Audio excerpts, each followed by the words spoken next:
Aí eu vou compartilhar. O que acontece?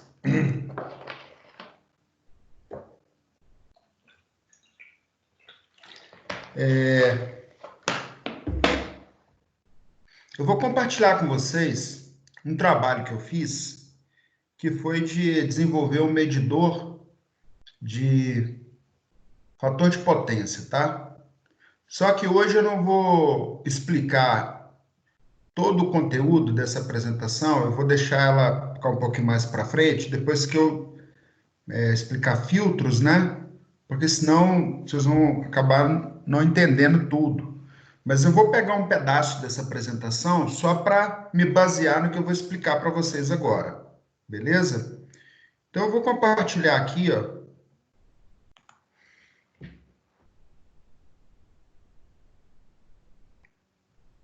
Então eu fiz esse trabalho, na verdade, faz parte lá do o título dele é Aplicação de técnicas de processamento de sinais e DSP para medição de qualidade da energia elétrica, tá? Aí eu vou chegar uma hora que eu vou parar em um dia para explicar isso para vocês. Mas basicamente esse medidor que eu fiz, ele, na verdade, dado um sinal de tensão e um sinal de corrente, se for um sinal perfeito, a gente diz que ele é linear, quando só tem cargas lineares na rede. Quando tem cargas lineares, o sinal ele apenas defasa. O indutor e o capacitor, ele vai apenas defasar esse sinal de corrente e tensão. Se tem cargas não lineares, pessoal, ele vai introduzir conteúdo harmônico, tá? Então esse sinal vai ficar bastante deformado. Então esse medidor que eu fiz foi para calcular esse ângulo φ. E o cosseno desse ângulo φ é o fator de potência, né? Se esse φ for zero, o cosseno de zero é 1. Quando esse sinal está em fase, a potência dissipada ela é máxima. Seria o corrente tensão aí vezes U, né? Se está em fase, quer dizer que a potência dissipada é máxima. Beleza? Bom, eu fiz lá um medidor, que eu vou passar aqui rapidamente, vou pedir desculpa para vocês, que eu não vou explicar tudo agora, que eu preciso de mais tempo. Mas, dentro desse medidor, pessoal, eu precisei fazer o cálculo da FFT, do sinal. Então, aqui tem os medidores que a gente tem, né, no laboratório. Esses medidores aí, você põe lá na rede trifásica, tem 2 medidores aí, tá certo? Um equipamento desse completo aí custa uns 100 mil reais. As pinças, né? São Fluke 435 S2. Então, no final das contas,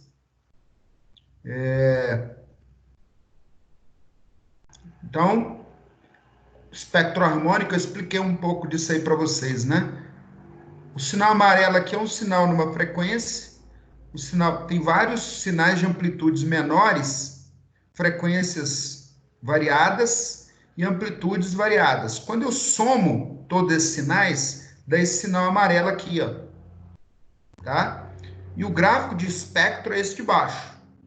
Esse gráfico de espectro está dizendo que não tem nenhuma componente de 0 Hz, mas tem uma componente de 1 Hz com amplitude. Não tem 2, tem 3, não tem 4, tem 5, tá? E ele vai diminuindo essa amplitude, tá? Então, espectro harmônico aí, né? Então, na hora de fazer esse medidor, lá, essa regra, essa fórmula aí seria a fórmula da série de Fourier expandida, tá? Todo sinal periódico tem um A0, que é uma componente DC, mais um somatório de cossenos e senos de amplitudes variadas. Esse AN é a amplitude que aparece no cosseno, o BN é a amplitude que aparece no seno. A gente pode representar isso aqui em forma de um E elevado a um θ, sendo que esse θ é o nπx sobre L. Só uma maneira diferente que ele escreveu, tá? Então, dado esse sinal, esse script aí, se eu rodar a função FFT aí, vai aparecer um sinal de 60, 120, 180, porque nós estamos vendo ele aí, ó. Todo X1, X2 e X3, ó, vai compor o sinal X. Na hora que eu fizer o espectro de frequência desse sinal, vai aparecer isso aí, ó.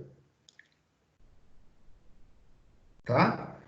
Então, vai aparecer 60, 120, 180. E vai aparecer para o lado negativo também. Nós já sabemos por quê. Que vai aparecer o lado, na matemática, o lado positivo e o seria o espelho, né, desse sinal. Então, já mostrei isso para vocês em algum momento para trás, mas o que importa para nós, eu fiz lá o medidor, tá? Fiz o medidor do sinal elétrico. Vou passar aqui porque depois eu volto nisso, tá? E eu preciso desse medidor para implementar essa fórmula que eu vou mostrar para vocês agora. Essa fórmula aí, ó.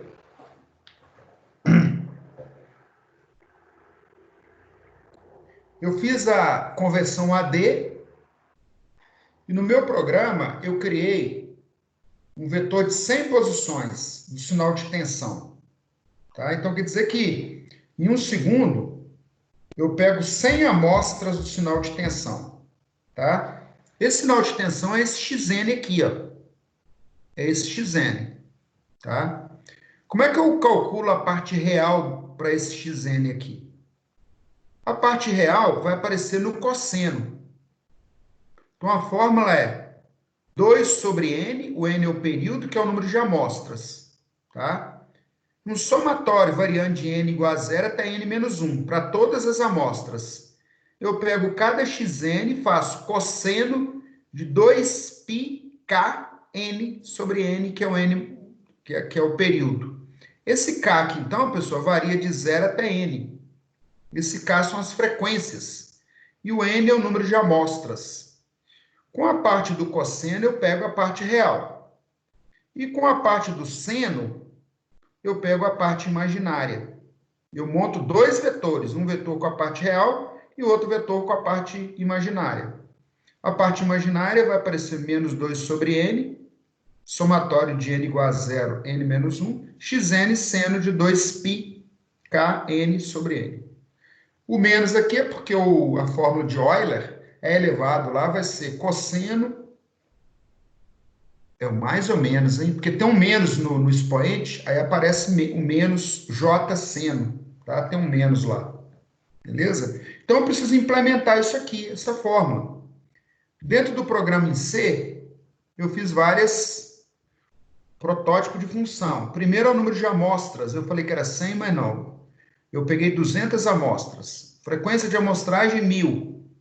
Tensão de pico na entrada do Arduino, na entrada do Texas, 3. Corrente de pico, 3, porque ele varia de 0 a 3. Tá? E tem algumas fórmulas para calcular FFT, né? Aqui só tem os protótipos das principais funções. Então, dado esse sinal perfeito aí, eu preciso calcular a FFT desse sinal. Na hora que eu fiz o cálculo lá, eu montei dois vetores, tensão e corrente. E esse sinal expandido, pessoal, apareceu assim para mim. Nesse vetor. Então, o vetor FFT, eu fiz um vetor FFT de tamanho 200. E a frequência de amostragem é 6.000. Significa o seguinte, quando eu pegar essa frequência de amostragem 6.000 dividido por 200, vai me dar um ΔF. 6.000 dividido por 200 vai dar 60 dividido por 2, que vai dar 30. Ele está me dizendo que cada posição desse vetor, ele vai colocar, posição 0, ele vai colocar a frequência 0. Posição 1, ele vai colocar a frequência 30 Hz. Posição 2, ele vai colocar a frequência 60 Hz. E assim por diante. Tá? Então, na hora que eu fiz esse medidor aqui, meu ΔF deu 30 Hz. Então, lá no meu programa, eu olhando, a posição 0, ele está dizendo que a componente DC do sinal é 0,049. Não tem quase nada, mas tem um pouquinho. E está aparecendo um pico de 1,42 lá na posição 2, que seria 0 Hz, 30 e 60 Hz. Ou seja, os 60 Hz está aparecendo lá na posição 2. A magnitude da corrente na posição 2 é 1,42. Por quê? Porque no Texas eu posso variar de 0 a 3, né? Então, eu pus um nível DC de 1,5. Então, o sinal variava de 1,5 até 3 e de 1,5 até 0, que seria um sinal de amplitude 3, mas com nível DC 1,5. Tá? Aqui seria amplitude depois de um determinado tempo. A amplitude do sinal é 1,2. Não pode ser 1,5, porque senão ele satura a entrada do conversor AD. E lá na posição 12, né? Na posição 12, apareceu lá 1,38. Esse 1,38, na verdade... Ah, não, desculpa. Eu mudei aqui o vetor para 200 e mudei a frequência de amostragem para 1.000. 1.000 dividido por 200 dá 5. Então, quer dizer que 5 vai aparecer o nível DC na posição 0, depois 0 Hz, 5, 10, 15, 20, 25, 30, 35, 40, 45, 50, 55, 60. Então, o 60 Hz está aparecendo agora lá na posição 12, 1,38, tá? Porque eu mudei a frequência de amostragem. E no slide seguinte, eu só mudei, na medida que eu mexi no frequência de amostragem, com o mesmo tamanho de N, que é o N é o vetor FFT, mudou para o delta, que é o 5 Hz, tá? Então, isso foi um medidor usando isso aí que eu vou explicar para vocês agora. Eu tenho a fórmula matemática. A fórmula matemática é isso aqui, ó. Se eu for lá em qualquer livro, lá ele vai falar isso aqui para mim do número complexo. Mas eu preciso de um algoritmo, implementar isso ou no MATLAB, né? No meu caso, eu implementei num DSP, num processador da Texas. Então, eu tive que programar em C para fazer esse programa aí, para fazer esse cálculo aí, tá? Os algoritmos que implementam a FFT, pessoal, a gente chama de algoritmos rápidos, Fast Fourier. Por que tem que ser algoritmo rápido? Porque esse x aqui é um vetor. Então, aqui ele está trabalhando com xn de 200 amostras, por exemplo. E o k também é um vetor. Então, para o k variando de 0 a n, eu tenho um xn, onde o n varia de 0 a n menos 1 para todas as amostras. Então, tem que ser algoritmo, tem que ser processamento rápido, tá? Então, isso que eu vou explicar para vocês agora está lá na unidade 3.4.2, que são os algoritmos rápidos de Fourier. Fast Fourier Transform. Existem vários. Vou explicar a teoria, que aí a gente termina a unidade 4. A vantagem é que se você não vai implementar nenhum programa, você vai usar a FFT do MATLAB. Ela já está implementada, né? Se você for lá no MATLAB, digitar FFT e colocar um interroga, ele vai te mostrar como que é implementado. Aliás, eu posso fazer isso aqui para mostrar para vocês. E vai mostrar a implementação. Então, o que eu estou dizendo é isso aqui, ó.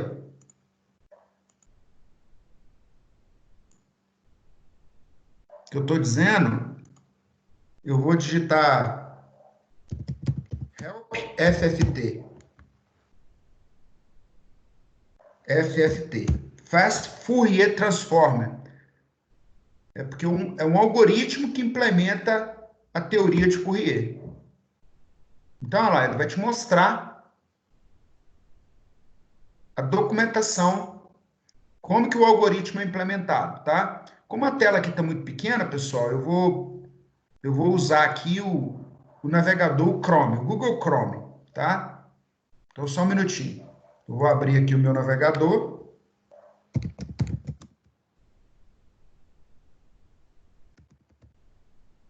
Eu digitei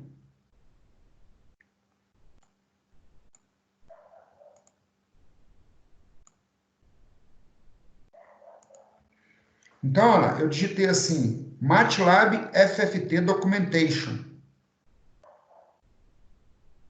Então, ele está dizendo que é a implementação, o algoritmo da transformada rápida de Fourier, tá? Quando ele fala rápido, é porque o algoritmo tem que ser otimizado. Porque os vetores são grandes. Se você tiver uma coisa é o tamanho do vetor FFT, outra coisa é o tamanho do número de amostras que você tem. Então, na hora que eu clicar, ele vai te dizer, ó, como que é implementado o algoritmo.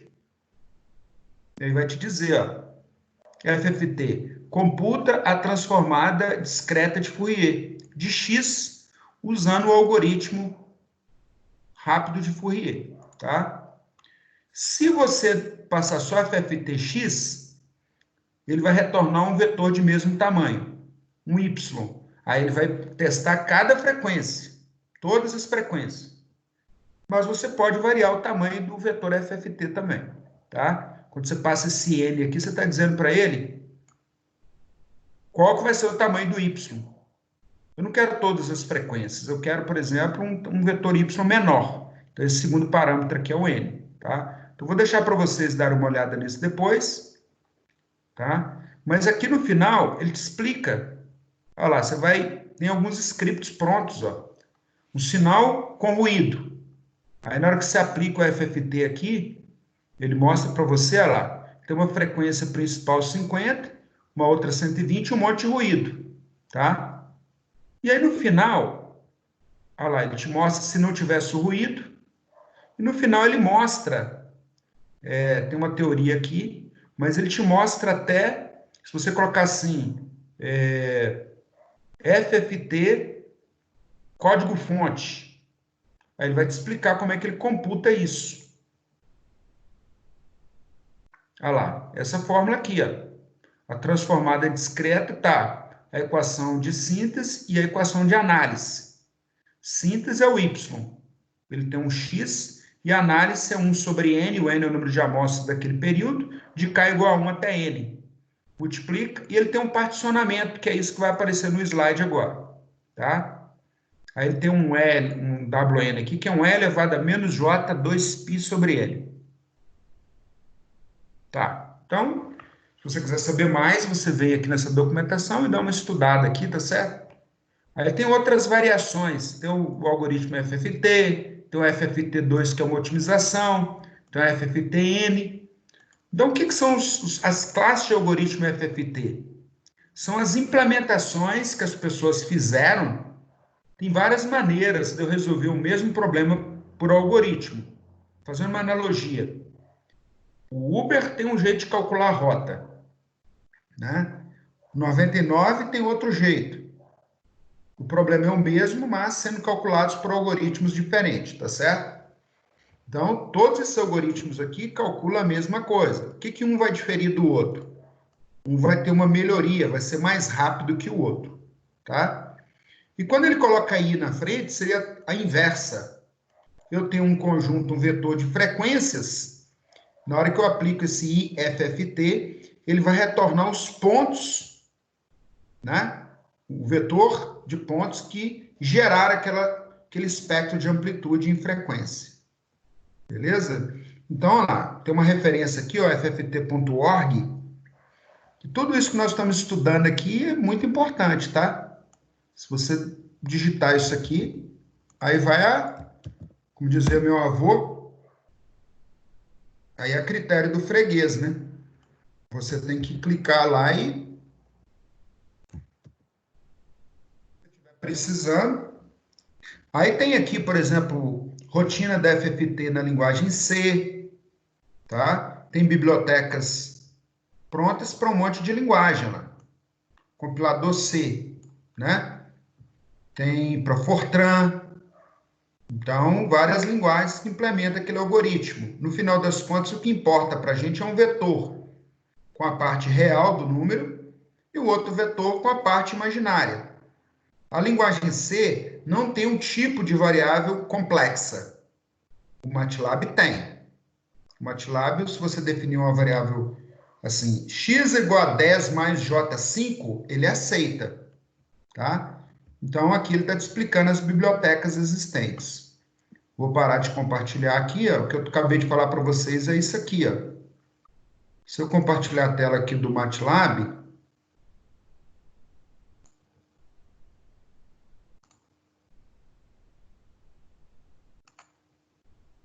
Então, lá na linguagem C, você pode fazer isso aqui, ó, int x igual a 5, tá? Você está declarando uma variável inteira, x, com o nome x, atribuindo 5 para ela, tá?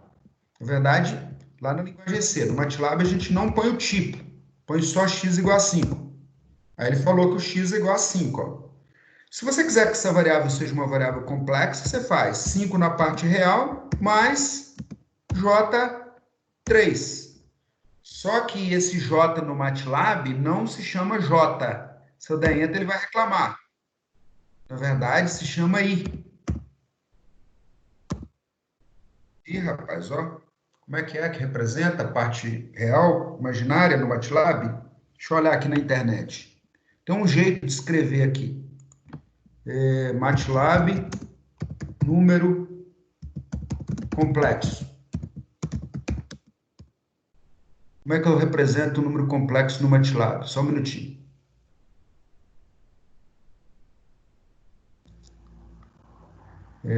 Como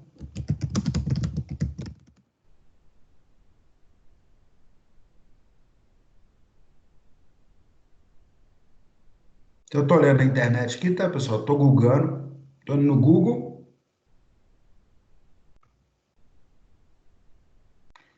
Acho que tem que colocar esse número na frente. Espera aí.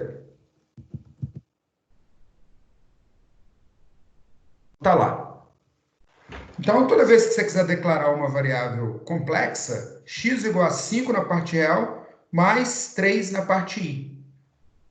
Tá? Se eu quiser saber qual que é a parte real do x, eu tenho uma função chamada real. Vai retornar 5. Se eu quiser saber qual é a parte imaginária do x, eu dou imag. É o 3. Se eu quiser saber o valor absoluto do x, o que ele o valor absoluto? Está pegando 5 elevado ao quadrado, mais o 3 elevado ao quadrado, então 25 mais 9 dá 34. 34, raiz quadrada de 34 é 5,8. Tá? Se fosse 36, a raiz quadrada de 36 é 6. 34 é um valor menor. Então, a raiz quadrada, o módulo desse número complexo x é 5,8. Então, a função que faz isso é o ABS, x. E se eu quisesse saber a fase do x? O que é a fase do x, pessoal? A fase do x é aquele arco tangente da parte imaginária sobre a parte real. Qual é o arco cuja tangente você vai colocar angle? Angle, a função é angle. Está dizendo que a fase, então, desse número complexo aí, o ângulo dele, lá no plano complexo, é 0,54. E esse valor não está em radiano, não está em graus. Tá certo? Está em radiano. Então, tem aí algumas funções básicas. Depois nós vamos explorar isso aí mais. Bom, o que eu vou mostrar aqui agora vai ser um módulo que trata disso, que são os algoritmos do tipo algoritmos rápidos de Fourier.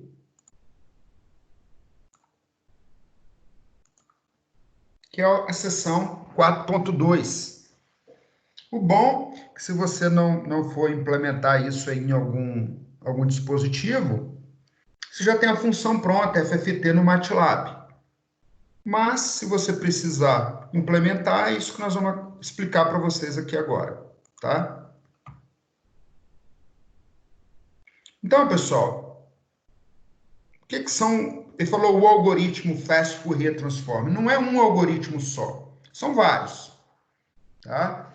Então, são os algoritmos que implementam a transformada rápida de Fourier. É igual o cálculo do π. Tem várias maneiras de a gente calcular o π, né? Não é uma maneira só, não é um algoritmo só. Então, eu mostrei no MATLAB que tem o FFT, tem o FFT2. Hoje em dia, como os processadores estão muito rápidos, então, está mais fácil você implementar um algoritmo. Lá na década de 70, os processadores eram muito lentos. Então, você fazer o cálculo do FFT era muito mais lento, tá? Hoje, você tem processadores muito rápidos. Então, se o cara fizer um algoritmo lá, uma merda na implementação, vamos pensar assim, como o processador é muito rápido, talvez essa merda não apareça, né? Merda do ponto de vista computacional, pessoal, é o programa ficar muito lento, tá? É ficar muito lento. O cálculo é muito lento, porque você tem um número de amostras do sinal, que é um vetor. Uma coisa é você trabalhar com vetor de tamanho 200. Se você aumentar esse vetor para 1000 amostras, e se você tiver que testar, por exemplo, 1000 amostras no vetor e 10.000 frequências, imagina um sinal de 60 Hz. Você quer até 50º harmônico. 60 vezes 50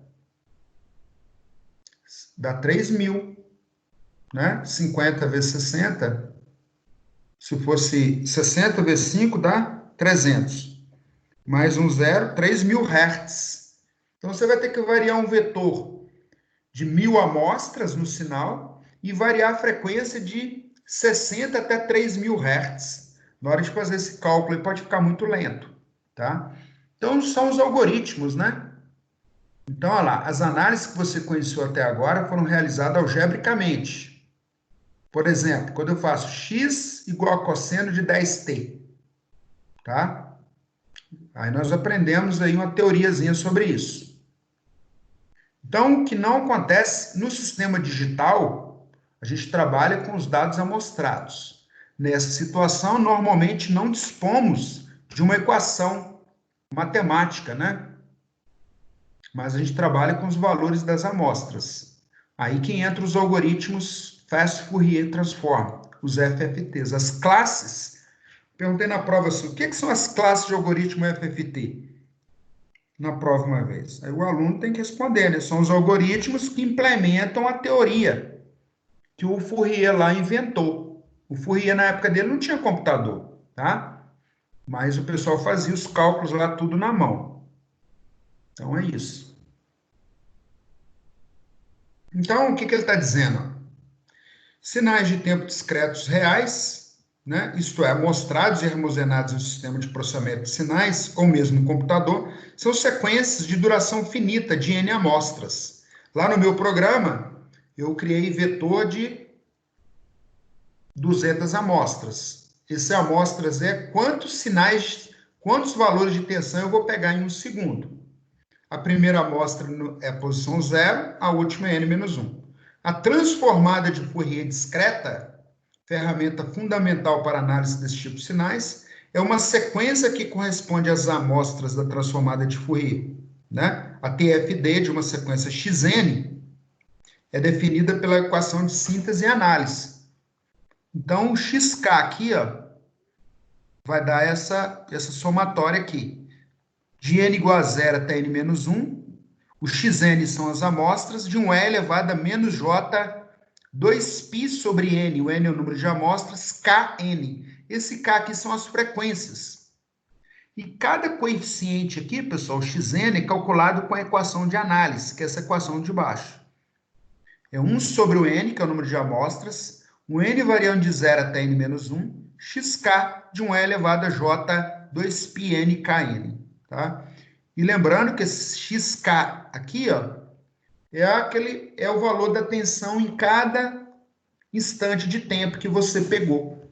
Você joga nessa fórmula, faz um cálculo para um determinado K, joga uma posição do xn. Depois você tem que jogar na fórmula de cima, porque o xn é amplitude. Cada cálculo que você está fazendo aqui é uma determinada amplitude. Essa amplitude vai multiplicar um cosseno e um seno, que é o E elevado a menos j 2πn kn, tá? E esse K vai ser a frequência. Então, cada xn vai ser um coeficiente que vai multiplicar aquele cosseno numa determinada frequência K. Daí que a gente chama que isso aqui vai ser uma somatória de senos e cossenos, né?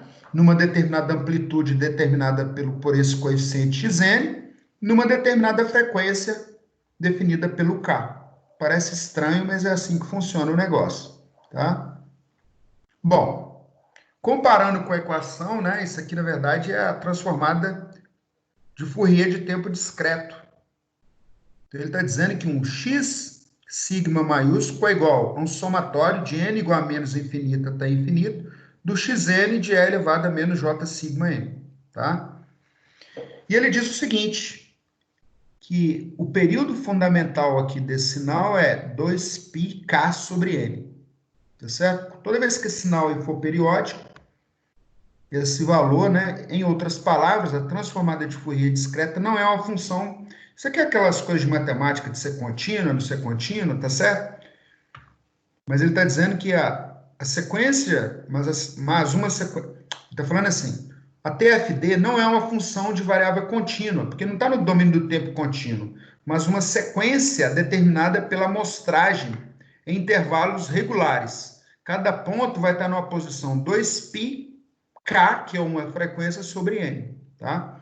Além disso, a transformada de Fourier discreta também pode ser obtida por uma transformada Z. Bom, nós não vimos transformada Z ainda, tá? Mas a gente substitui o E elevado a menos J2πk sobre N por um número Z. E toda vez que aparecer esse número Z, é para te falar que você está trabalhando com sinal discretizado no tempo, tá?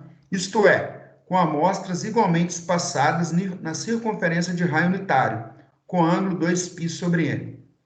A transformada discreta de uma sequência periódica em K, com um período N e várias de suas propriedades são relativamente similares. Traduzindo esse texto todo aí, pessoal, deixa para na hora que a gente estiver vendo transformada Z, tá? Não preocupa com isso aí agora, não. Bom, eu preciso, então, essa fórmula, ele apenas escreveu aquela fórmula de uma maneira diferente. O xk aqui seria o vetor FFT lá, a função FFT, ele está preenchendo esse vetor x, onde esse k aqui são as frequências, tá? E o n igual a 0 até n menos 1, ele está variando em cada amostra. Qual o valor de cada amostra? Ele pega aquela amostra e multiplica por um W. Esse W é como se fosse um peso. Seria como se fosse aquele cosseno num K, numa frequência, tá? E qual que é o peso daquela frequência naquela determinada amostra, que é essa amostra xn, tá? Então, olha lá, o Wn aqui é um E elevado a menos J2π sobre N. E o índice varia de 0 até n menos 1. Para calcular todos os termos da TFD pela equação xk, somatório de n igual a 0 até n menos 1 de xn de E elevado a J2πn kn. Né? Então, o que ele está dizendo é que na hora de calcular esse negócio aqui, ele tem que fazer n ao quadrado operações. Porque eu tenho o k variando para um lado, eu tenho que testar. Para cada n, eu tenho que testar um conjunto de k. Então, eu tenho n ao quadrado operações de adição e multiplicação. Tá? O somatório é uma adição e a multiplicação porque eu tenho a amostra multiplicada por uma exponencial complexa. Essa complexidade computacional não é aceitável para grandes quantidades de amostras, né? Se eu tiver um número de amostras muito grande. E assim, né? Precisamos de uma maneira mais rápida para calculá-lo. Isso é, diminuir a complexidade computacional do algoritmo, de forma a viabilizar a determinação da TFD. Tá? Em especial para que isso possa ser feito por um processador de tempo real. A melhor maneira de diminuir isso aqui, pessoal, é fazer esse cálculo aqui para poucos valores de K. Né? Por exemplo, se eu sei que o sinal é da rede da CEMIG, o K é apenas os 60 Hz. Ah, se eu quiser o segundo harmônico, então eu vou calcular para o K igual a 60 e para o K igual a 120. Então eu tenho duas posições no vetor FFT. Tá? Porque muitas vezes você vai estar calculando o FFT para 100, FFT igual a 100, e não está usando, você está usando apenas uma frequência. Então, toda análise vai depender do que você realmente precisa naquele processamento, tá? Esse algoritmo aqui, ele fala assim: a classe de algoritmos FFT entra em cena com diversos métodos para resolver esse problema, né? Isso aqui ele está mostrando um exemplo, Tá? O que ele fez aqui? Ele se baseia na divisão da sequência de comprimento N em sequências menores. Em vez de ele calcular aquela FFT para todos os valores, por exemplo, a gente sabe que os coeficientes pares na matemática da FFT dá igual a zero. Então, eu não preciso calcular as frequências pares, porque vai dar zero. Tá? Então, eu poderia calcular só as ímpar. Beleza? Mas, na teoria, os coeficientes pares dá zero. Mas nós temos situações na rede elétrica que pode aparecer o coeficiente par. Numa amplitude pequena, mas pode. Tá? Então, é isso que ele está colocando. Por exemplo, fazendo uma analogia, o terra seu deveria ter uma tensão zero. Aí no seu caderno você fez as contas, opa, isso aqui é terra, então o nível de tensão é igual a zero. Só que na hora que você vai com o medidor lá, está dando 1 volt, próximo de 1 volt. Quer dizer que tem um ruído saindo de algum lugar que está dando esse 1 volt. Tá certo? Então, ele vai te mostrar aqui ó, um particionamento. Considere uma sequência xn. Xn aqui são n amostras do sinal x, com uma quantidade de amostras igual à potência inteira de 2. Tá? Então, sempre nós trabalhamos com tamanho de vetor, que é múltiplo de 2. Ou 2, ou tamanho 2, ou 4, porque 2 elevado a 2 dá 4, ou 8, porque 2 elevado a 3 dá 8, ou 4, porque 2 elevado a 4 dá 16. Tá? O que ele fez aqui nesse processamento? Ele separou o vetor x1 de n nas amostras pares e nas amostras ímpar. Nas amostras na posição 2n e 2n mais 1. Em modo resumido, pessoal, ele vai calcular os coeficientes para as posições pares, considerando apenas as posições pares, e depois ele vai fazer o cálculo considerando apenas as posições ímpar. E depois ele intercala, ele junta os dois. Tá? Então, é isso que ele está dizendo. Isso é uma maneira de otimizar o seu processamento. Porque você pode dividir esse trabalho aqui para um processador, se sua máquina tiver 2 processadores, e o X2 para um outro processador. Quando terminar, ele junta os 2 vetores, intercala os 2 vetores, tá? Bom, essa parafernália que ele está fazendo aqui, ele está explicando isso. Como é que ele faz isso usando o W, tá? Mas eu vou deixar quem tiver curiosidade sobre isso aí, acreditar que o MATLAB internamente ele está fazendo isso, tá certo? Ele otimiza isso em 2 sequências separadas. E esse W maior aqui, ele está fazendo, ele nem colocou o E elevado a menos JK, né? Ele está dizendo para você, ó, quando ele fala assim, então, o XK aqui vai ser uma parte relacionada ao X1 multiplicado por W2KN. E outra parte relacionada ao X2, multiplicado por 2, pelo peso 2KN. Tem um erro aqui que, na verdade, um é KN e o outro é 2KN, tá? Um é a parte ímpar, o outro é a parte par. Então, tem um errinho nesse negócio. Na hora que ele fizer o cálculo aqui, o XK são os vetores FFT. O que ele faz? Ele vai intercalar a parcela relacionada às frequências ímpar com as parcelas relacionadas à frequência par. Pelo princípio da superposição, ele pode fazer isso separado, tá?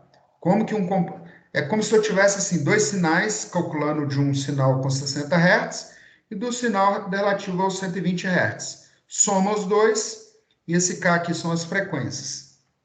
Esse negócio aqui ele é meio enjoadinho de explicar assim, tá? Então eu vou, de modo resumido, é isso, tá?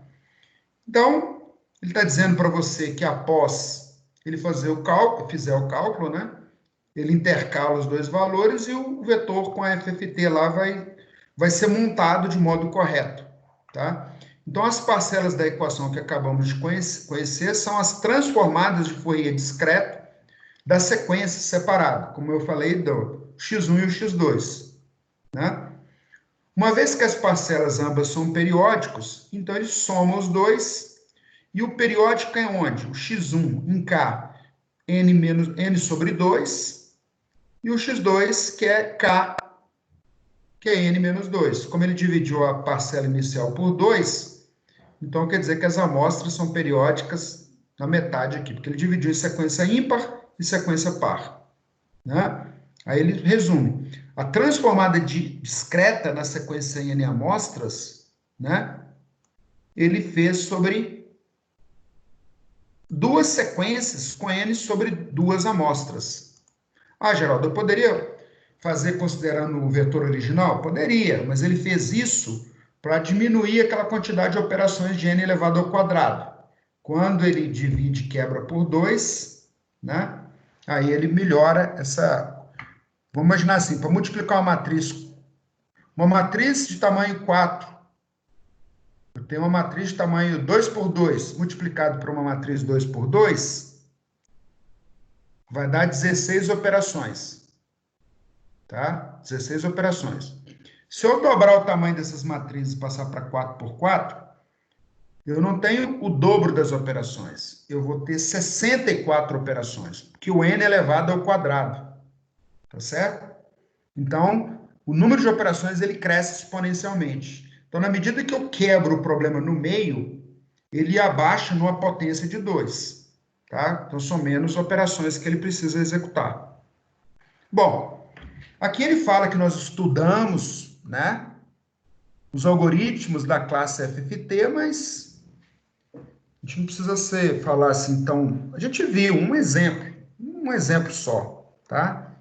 Quem quiser saber mais, pode pegar aí né, aquele site fft.org e ver todas as implementações. Ah, Geraldo, eu queria uma implementação da FFT, uma biblioteca, por exemplo, em Python, né? Um programa em Python. Tem? Ah, possivelmente tem. Ah, eu queria em Java. Preciso implementar um negócio em Java no programa que eu tenho. Possivelmente tem. Ah, eu queria em JavaScript. Possivelmente tem. Por que eu estou falando possivelmente, pessoal? Porque eu não trabalho com todas essas linguagens. Já trabalhei com C, Java, C Sharp, Fortran. Na verdade, é um somatório. O E elevado àquela exponencial complexa é um somatório de um E, que é uma função exponencial, elevado a um menos jk ômega zero t. T não, né? No N. Que depois vira um cosseno de um ângulo mais um j seno de um ângulo.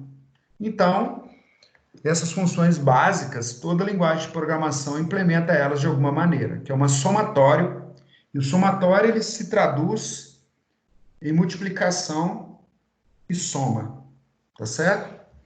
Então aqui, pessoal, a gente está terminando a unidade 4, aí eu só vou pedir para vocês fazerem as atividades. O pessoal está cobrando muito, que tem muito aluno que não está fazendo as atividades, tá? As atividades do AVA, né? Isso, não pode deixar acumular. Porque lá no AVA, você tem a pré-aula e a pós-aula, que são VOFs, tá? Então, não vou enganar vocês não, tá, pessoal? O aluno não faz atividade. Aí, o que acontece? Você está se formando, fazendo a disciplina e não está tendo uma assimilação legal, tá? Aí, o que acontece? Depois você pega lá, faltando um dia para a prova, vai lá e marca F em tudo. Lá nos indicadores, você acessou o AVA, você fez a atividade, tá? Mas sua assimilação não está legal. Beleza? Então, hoje nós estamos terminando a unidade 4, como eu falei para vocês. Por que eu pulei? Porque a unidade 3, ela é a unidade que vai tratar de filtros. Filtros, unidade 3, ó.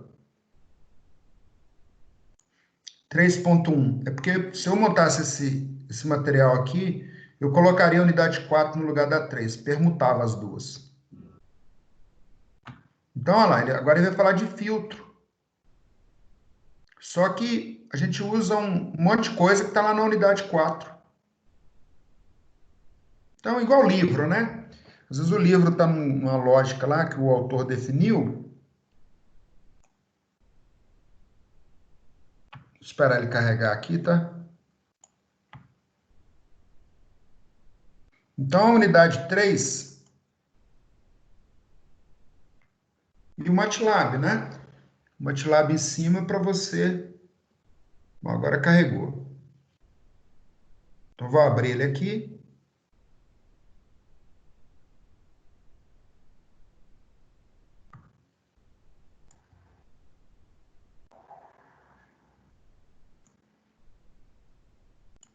Deixa ele carregar. Um desafio na engenharia é que quando você está projetando, para algum outro lugar, fica muito lento. Igual projetor, quando você liga o notebook no projetor. Demora ele a processar os negócios. E eu não descobri até hoje por quê. Vou pegar a seção 2 aqui, porque ele está demorando a carregar. Web aula.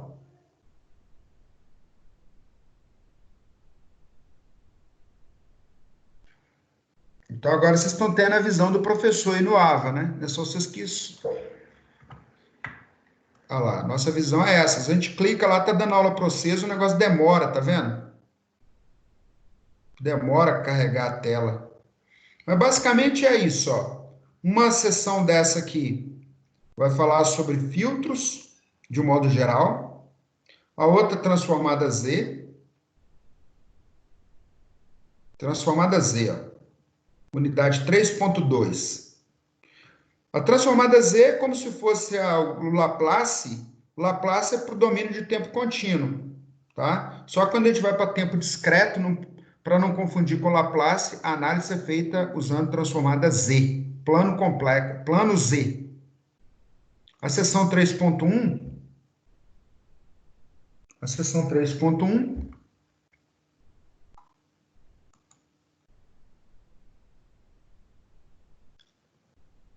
então, a seção ponto 1, se eu não me engano, ele vai falar de filtros.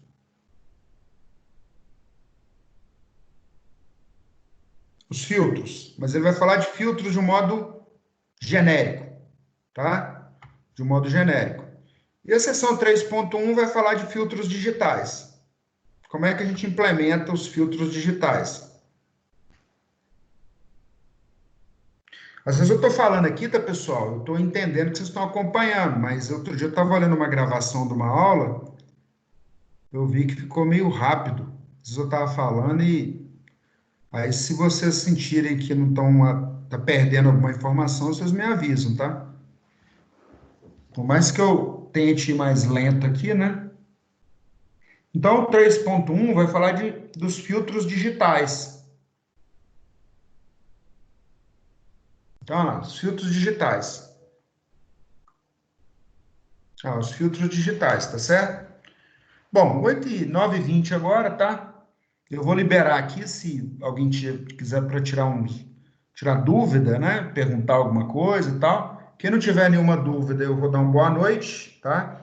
E aí, vocês têm aí as atividades do AVA, vão fazendo, vão publicando. E lembrando que quem tiver alguma revisão da prova, só mandar um e-mail para mim que eu mando a foto.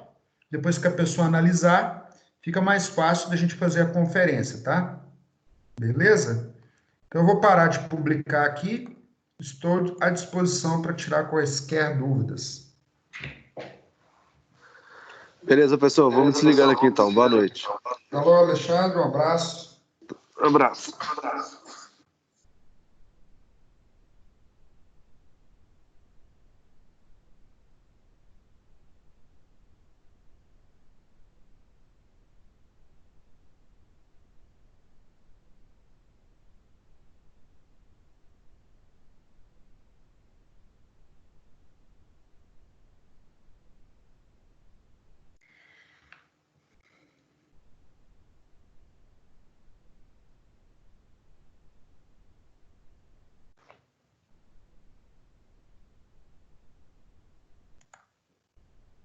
Então, boa noite aí, pessoal.